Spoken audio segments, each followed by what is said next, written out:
últimos tempos, e nós estamos falando para o Brasil todo agora, nesse momento, há uma guerra em relação ao aborto, em relação à liberação do aborto. Sim. No Brasil, algumas nações já liberaram, e o Brasil há uma guerra aí em busca da liberação disso aí. O apóstolo, qual que é a consequência da nação brasileira na aprovação disso aqui? Já existe, né? Por trás aí das cortinas. Milhões. Mas qual que é a consequência para a nação do Brasil liberar o aborto aqui? Isso se intensificar mais aí, se for legalizado, né? Primeiro, entender o porquê o aborto ele foi tão espalhado no mundo, né? Muitas nações estão aceitando a lei do aborto. O que está acontecendo com a raça humana? Isso faz parte de uma doutrinação chamada doutrina da morte. A doutrinação da morte. Que isso veio desde das famílias americanas, Rockfield, etc. Né? Aí começa toda uma engenharia de pessoas envolvidas por trás de um pensamento que veio desde a ONU e nomes envolvidos de pessoas muito poderosas que começaram a desenvolver essas ideias, essas crenças, para trazer morte, destruição. O aborto, ele é uma das doutrinas da morte com uma ideologia de gênero também, transhumanismo, suicídio assistido, como tem na Suíça e vários países da Europa. E daqui a pouco, chegou ali do aborto, é só a primeira que vai entrando depois de outras. Suicídio assistido, outras questões a mais que vão acontecendo. Tudo isso leva à morte, à destruição. Tá? Tem tudo um porquê por trás de onde vem isso e porquê. Sabemos que esse é o poder da morte, da destruição, é um poder do inferno. As consequências, elas não podem nem ser nem calculadas. As maldições por derramamento de sangue, existem algumas coisas que traz grandes maldições na terra e traz juízos severos na terra. E uma delas é o derramamento de sangue inocente, a quebra de aliança, a desonra contra pai e mãe, e a idolatria e imoralidade sexual. E o aborto está dentro da categoria do derramamento de sangue de inocente. Então, quando uma nação começa a legalizar a injustiça e a morte, nós estamos autorizando que esse trono se assente sobre a nação. Ele não somente vai atuar naquela área, mas a morte foi legalizada através de um vínculo. Ela não precisa de outros. Esse é o vínculo dela, o aborto. Então significa o quê? Que vai haver um aumento exponencial de mortes, de destruição, de todos os tipos de maldições que pode assolar a nossa nação por causa disso. Isso não é uma brincadeira. Esse é um dos poderes que veio dentro do satanismo. Essa doutrina da morte, do aborto, ela surgiu dentro do satanismo, da feitiçaria. Porque hoje o que gera mais poder dentro do satanismo, e isso aí não é o que estou falando, isso aí é as histórias, eles mesmos falam e todo mundo sabe disso, é o derramar de sangue de animais e de seres humanos, mas principalmente de bebês, cada pureza. E o nível da injustiça, o grau dela é muito mais acentuado do que eu matar um ser humano, que já viveu, que já pecou. Estou falando de um ser humano puro, que ainda nem veio à vida. Então, as consequências são ilimitadas, incalculáveis. E Deus não mover as mulheres, eu vou falar mulheres que eu escrevi, justamente eu escrevi sobre o ministério das mulheres dos últimos tempos, nesse livro Sacudimento da Última Hora. Tá no Forjados, né? O Forjados, o do Ministério das Mulheres. E as mulheres têm um papel muito importante para combater a lei do aborto. Que são as mulheres cristãs, as mulheres justas, que tem que se reunir um grande movimento de gemidos de oração para derrubar esse espírito, que nós estamos falando como das forças mais poderosas que existe do inferno, que está vindo para lutar contra a nossa nação, que venceu os Estados Unidos, foi estabelecido nos Estados Unidos. Hoje, eu já fiz um estudo sobre isso, hoje praticamente eles são gastos mais de 456 milhões de reais em abortos clandestinos no Brasil. Por ano são milhares e milhares de bebês. Um dia eu tive uma experiência lá no Rio de Janeiro. Tinha uma pessoa que me atendia, uma doutora. Ela não é cristã, mas ela fazia um atendimento, foi uma indicação, mas uma mulher boa. É onde estava no monte orando. Naquela madrugada o Senhor me leva em espírito para entrar dentro do consultório dela e ver o que ela fazia em oculto ali dentro. E o Senhor me revelou que ela fazia aborto. E era pago para ela fazer. Eu mandei uma mensagem para ela assim: a boca do inferno tem tragado as almas inocentes que você tem matado no seu consultório. E o sangue desses bebês estão clamando contra a senhora. A senhora vai prestar conta no juízo final. Ela só falou assim, amém. Não falou mais nada comigo. Nunca mais conseguiu olhar pra mim e chegar perto de mim. Ela. Foi no momento certo, um dia eu vou lá, eu vou pregar pra ela. Porque Deus me revelou que ela fazia aborto clandestino. Eu também nunca mais entrei naquela clínica. E o propósito de Deus me colocar ali foi para confrontar isso nela. E descobrir isso. Então, hoje é financiado pelo governo. As redes de hospitais clandestinos que operam nisso, é muitos rios de dinheiro que operam atrás disso. Então, é uma das coisas que nós temos que orar. Eu posso falar uma coisa que eu tive uma experiência? Nesse mesmo lugar onde eu estava orando no monte, eu lembro que o Senhor levantou meu espírito para mim orar. Eu tinha orado por crianças que são raptadas, por abortos, dessas questões. Eu estava gemendo no espírito, meu espírito gemia. Quando você entra em gemido no espírito, você entra no maior frequência que os céus. Houve um homem na terra, os gemidos inexprimíveis. É a parte mais profunda da sua natureza, orando para Deus, a mais pura e a mais profunda que existe no seu ser. Eu estava naquele ponto, eu estava orando para as crianças, eu entrei em gemidos profundos, eu sentia muitas dores por ela. Quando eu entrei nisso, o Senhor me deu uma experiência, entrei em êxtase, para a dimensão do espírito. Eu vi da América Latina, levantava-se só a cabeça do trono, que opera com aborto, rapto de crianças, tráfico de crianças, né?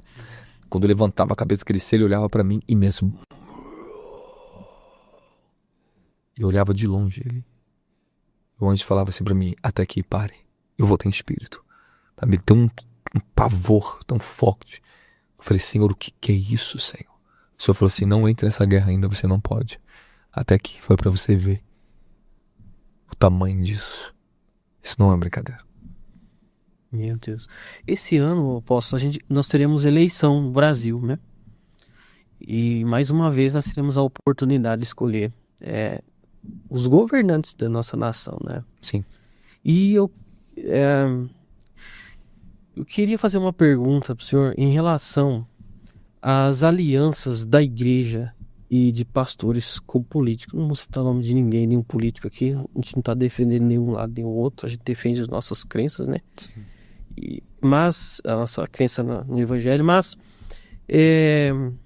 qual que é o perigo, pastor? Eu queria que o senhor deixasse uma mensagem, apóstolo. Qual que é o perigo de alianças erradas? Ok. Referente à liderança das igrejas. Em relação à política. E já quero deixar uma outra pergunta em cima disso. Sim.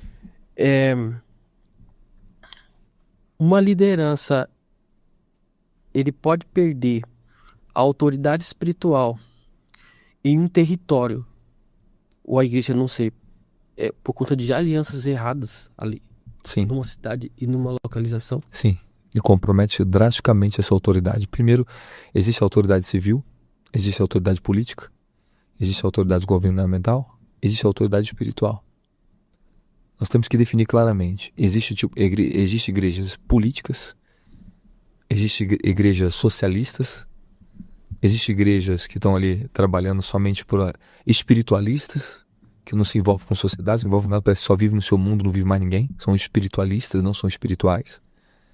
Existem as igrejas que são as equilibradas, aquelas igrejas de Cristo, centralidade total ali. Mas que sabem fazer seu papel muito bem dentro da sociedade, como igreja dentro da sociedade, como igreja no reino de Deus. E como nós vamos colocar isso aqui em ordem? Porque há muitos tipos de pensamento e linha de crença em relação a isso. Ok? Os lados positivos e os lados negativos. Primeiramente, uma igreja tem que entender que a sua autoridade é mais do que civil, a sua autoridade é espiritual. A igreja, ela é a maior autoridade que tem numa nação, desde que ela opere e ande na dimensão do seu sacerdócio. As igrejas, por comprometer a autoridade espiritual e se envolver mais com a autoridade política e civil, ela comprometeu e perdeu o seu assentamento de autoridade das regiões celestiais, que diz Efésios capítulo 2, versículo 6. Fomos ressuscitados junto com Cristo e assentados, entronizados em Deus, à destra de Deus vivo. Em Cristo, na destra do Deus vivo. Então, a igreja, quando ela substitui e ela opta em buscar o poder político e o poder civil, em vez de buscar o poder do alto, ela já comprometeu drasticamente a sua posição, seu sacerdócio, o seu candelabro já está apagado. Ela comprometeu a sua vida com Deus. Então, você fez uma pergunta. Pode uma igreja perder sua autoridade regional por envolvimento com alianças erradas? Com certeza. Com certeza. E não só isso. Quando você perde uma autoridade, você nunca vai perder ela propriamente dita, perdi. Não existe mais. Não, alguém vai usar sua autoridade no seu lugar. Aquele espaço que era seu para governar, alguém vai entrar no lugar. Uma entidade, um principado vai entrar naquele lugar. Eu lembro quando eu tive a experiência da igreja, quando eu comecei, que era uma igreja muito pentecostal, uma abençoada, mas eu comecei a ver o declínio daquele pastor, falecido pastor, meu primeiro pastor. Ele faleceu. Eu vi quando começou a queda da igreja, foi exatamente como ele colocou um político, conhecido da cidade, no altar da igreja. Quando aquele homem pegou o microfone da igreja, dali em diante, a igreja começou a entrar em declínio. O espírito de engano entrou na igreja. Ele louvou o homem no altar, entrou em idolatria. Então, quando ele colocou aquilo ali no altar e aquela aliança errada, depois foi ver quem era aquele político. Foi preso. Meu Deus. Porque tinha um desvio de milhões da prefeitura. O que acontece? Compactua direto ou indiretamente com aquele tipo de aliança. Então, a aliança que você faz, você vai compactuar com ela. Direto ou indiretamente, você tem uma associação com ela agora. Porque você está compartilhando com ela. Você está permitindo ela na sua vida. Você está dando ela o acesso ao seu ambiente. Já era. Entende? Já era. Existem líderes hoje no Brasil que são líderes políticos. Religiosos políticos. Eles sabem mais de política e falam mais bonito para político do que para a igreja. Do que para a ovelha. Tem mais alimento para falar para político e para gente que é os deputados, os vereadores, do que para falar para a própria ovelha. E a ovelha dá sem alimento. Entende? A igreja, no meu ver, ela nunca deveria se envolver diretamente, mas indiretamente. Como eu me envolvo indiretamente. Como? Orando. Eu sei com quem Deus está e Ele me fala. Aí eu falo para o meu povo. Eu não preciso fazer aliança com o homem. Eu estou falando com o povo, diante de Deus. Essa aqui é a direção que Deus me deu. Acabou. Esse é o ponto correto. A igreja deveria se privar de alianças públicas e relacionamentos políticos, porque isso comprometeu o evangelho no Brasil, querendo eles ou não, queira reconhecer ou não, teve mais malefício do que benefício. O que nós vimos, o único benefício que eles extraem, que as suas alianças, é aquilo que eles recebem monetariamente, dinheiro, recurso financeiro. Recurso financeiro e facilidades das prefeituras, dentro daquilo, para montar, fazer suas coisas. Eu, graças a Deus, nunca precisei disso. Você entende isso? Os homens, quando seguem o caminho dos homens, eles comprometem drasticamente o desígnio do reino de Deus sobre a sua própria comunidade, sobre a sua própria igreja. Esse é um problema. E quando os homens colocam a confiança nos homens, buscam o caminho dos homens, meu querido, você já está em sérios apuros diante de Deus. Isso é severo. Isso não é uma brincadeira, isso não é bem visto aos olhos de Deus. Agora, indiretamente, eu posso participar como? Aconselhando, exortando, direcionando. Mas eu não posso comprometer minha igreja e nem vender meus membros para forçar a votar em uma pessoa que nem eles conhecem. Eu tenho que ensinar o caminho e orientar, mas eu nunca forcei ninguém a votar em ninguém. Isso é individual, isso não pode comprometer nosso relacionamento com Deus. Isso é sério, isso é muito sério. Mas estamos aqui para ajudar e apoiar aqueles que Deus está se movendo. Mas aliança e trazer para dentro da igreja, não. Envolver minha igreja com política, não. Eu posso direcionar como um profeta. Como biblicamente, Daniel estava envolvido com o governo. José estava envolvido com o governo. Vários profetas envolvidos com o governo. Queira ou não. Queira ou não. Existe os que Deus se move ali dentro, mas não vincule igreja com isso. O profeta é o profeta, a igreja